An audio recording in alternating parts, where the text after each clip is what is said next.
गुरुदैत्यगणक्षेत्रे गुरुधर्मसदाराध्याय गुरुपुत्रपरित्रात्रे गुरुपाखण्डखण्डकाय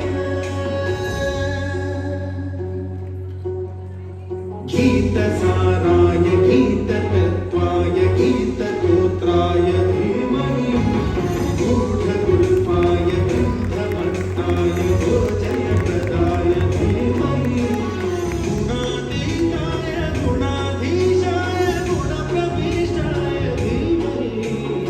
एकदन्ताय वक्रतुण्डाय गौरीतनयाय धीमहि गजेशानाय बालचन्द्राय श्रीगणेशाय